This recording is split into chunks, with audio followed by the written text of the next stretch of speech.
Pemirsa, Sekjen PDI Perjuangan Hasto Kristianto menghadapi kenyataan ditahan KPK sejak 20 Februari lalu selama 20 hari ke depan. Di saat Hasto mulai menjalani proses hukum, mantan komisioner KPU Wahyu Setiawan justru telah mendapat pembebasan bersyarat. Wahyu bebas bersyarat usai menjalani masa tahanan 3 tahun 9 bulan dari vonis 7 tahun penjara. Sementara mantan Menteri Hukum dan HAM Yasona Lauli juga telah diperiksa sebagai saksi. Seperti apa proses hukum selanjutnya? Selengkapnya dalam Benang Merah, Hasto ditahan, Masiku buron, Wahyu Setiawan bebas bersyarat.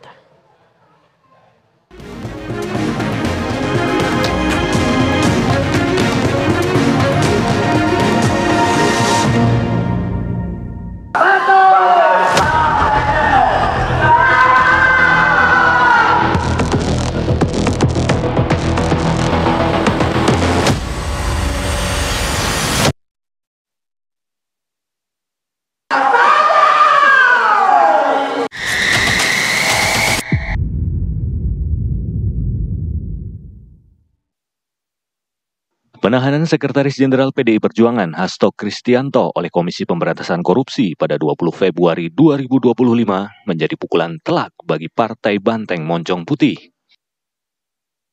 Hasto ditahan setelah menjalani pemeriksaan sebagai tersangka dalam kasus dugaan suap yang melibatkan Harun Masiku yang masih buron.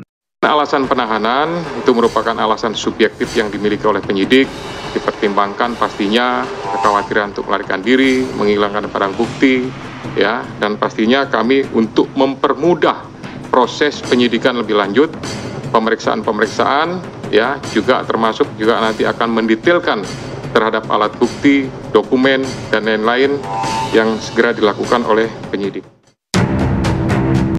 Kasus yang menjerat Hasto ini berawal dari operasi tangkap tangan atau OTT yang digelar KPK pada 8 Januari 2020.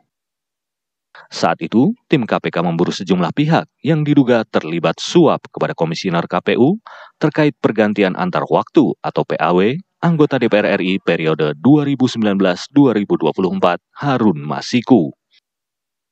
Dalam kasus ini, Harun Masiku mengupayakan dirinya menjadi pengganti Nazarudin Kemas, caleg DPR RI terpilih dari PDIP yang meninggal dunia pada Maret 2019. Posisi Nazarudin semestinya digantikan oleh Rizky Aprilia yang menempati posisi kedua di Pileg 2019 Dapil 1 Sumatera Selatan. Namun, PDIP justru mengajukan Harun Masiku yang menempati posisi ke-6. Harun diajukan sebagai pengganti Nazarudin melalui proses pergantian antar waktu atau PAW. PDIP bahkan sempat mengajukan fatwa ke Mahkamah Agung dan menyurati KPU agar melantik Harun. Namun, KPU bersikukuh dengan keputusan untuk melantik Rizky Aprilia karena Harun dianggap tidak memenuhi syarat untuk menggantikan Nazarudin Kemas.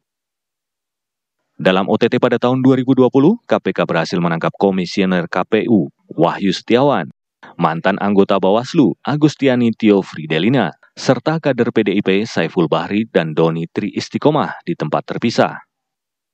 Saat itu, KPK sebenarnya hendak menangkap Hasto dan Harun Masiku, namun keduanya lolos.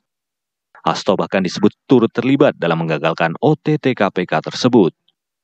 Meski sempat menjadi target KPK, nama Hasto tidak muncul dalam putusan persidangan Tio, Saiful Bahri, maupun Wahyu yang sudah inkrah atau berkekuatan hukum tetap. Setelah hari-hari itu, Hasto tetap menjalankan kegiatan politik dengan posisinya sebagai sekjen partai pemenang pemilu. Sementara itu, Harun yang lolos dari target KPK masuk dalam daftar pencarian orang atau DPO. Ia terus menjadi buron dan tidak kunjung ditangkap hingga hari ini atau sekitar 5 tahun dari peristiwa OTT KPK itu. Alih-alih memaksimalkan sumber daya untuk memburu Harun, Ketua KPK saat itu, Firly Bahuri, justru mengganti semua penyidik yang menangani kasus itu. Firly bahkan memulangkan Kepala Satuan Tugas Penyidikan yang memburu Harun, Rosa Purwobekti, ke Mabes Polri. Isu pencarian Harun Masiku pun meredup. Meski demikian, sejumlah pihak memandang isu itu kerap muncul menjelang tahun-tahun politik.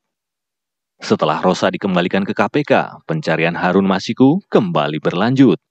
Tim penyidik bahkan sempat mengendus keberadaan Harun di luar negeri. KPK kembali gencar menangani kasus Harun Masiku. Penyidik memanggil sejumlah saksi yang dinilai terkait dengan Harun Masiku.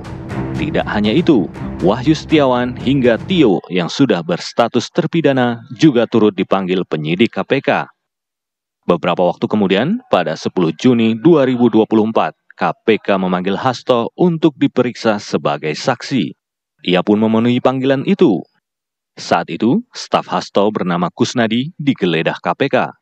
Buku catatan dan ponsel milik Kusnadi dan Hasto pun disita. Kasus ini pun kembali bergulir. KPK bahkan turut memanggil mantan Menteri Hukum dan HAM, Yasona Lauli. Yasona Lauli adalah politisi PDI Perjuangan yang menjabat sebagai Menteri Hukum dan HAM selama 2 periode. Antara tahun 2014 hingga tahun 2019 dan tahun 2019 hingga tahun 2024. Yasona diperiksa oleh KPK pada penghujung tahun 2024. 18 Desember 2024, Yasona diperiksa sebagai saksi. Ketika itu, Yasona mengatakan, materi pemeriksaan seputar aktivitas dirinya menjabat sebagai Ketua DPP PDIP dan semasa menjabat sebagai Menteri Hukum dan HAM. Dalam pemeriksaan itu, Yasona juga menjelaskan sikapnya pada saat menjadi Menteri Hukum dan HAM yang tidak mendeteksi Harun Masiku yang telah melintas masuk ke Indonesia dari Singapura. Surat saya kirim ke KPU tentang ke Mahkamah Agung untuk permintaan fatwa tentang keputusan Mahkamah Agung nomor 57. Kami minta fatwa, saya tanda tangani fatwa, permintaan fatwa. Karena di situ ada perbedaan tafsir antara KPU dan DPP tentang suara caleg yang meninggal.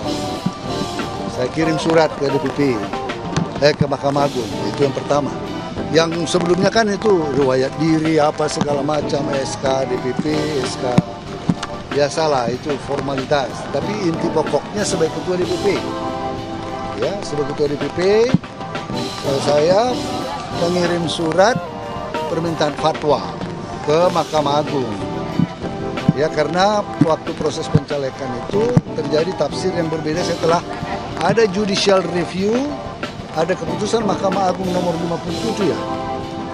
57, kemudian DPP mengirim surat tentang penetapan caleg, ya. Kemudian KPU tidak menanggapi berbeda. Sangat profesional, ya, menanyakan sesuai dengan posisi saya sebagai Ketua DPP, ya.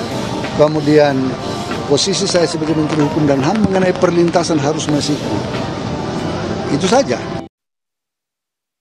Beberapa hari setelah pemeriksaan itu, KPK mengeluarkan surat keputusan pada tanggal 24 Desember 2024 tentang larangan bepergian ke luar negeri terhadap Hasto Kristianto dan Yasona Lauli. Larangan bepergian ke luar negeri tersebut diajukan penyidik karena keberadaan mereka dibutuhkan selama proses penyidikan perkara yang melibatkan Harun Masiku. Pencekalan ini berlaku selama 6 bulan. Sebelumnya, KPK telah menetapkan Hasto Kristianto dan Doni Tri Istiqomah sebagai tersangka pada 23 Desember 2024. Mereka ditetapkan sebagai tersangka suap terhadap Komisioner Komisi Pemilihan Umum periode 2017-2022 Wahyu Setiawan.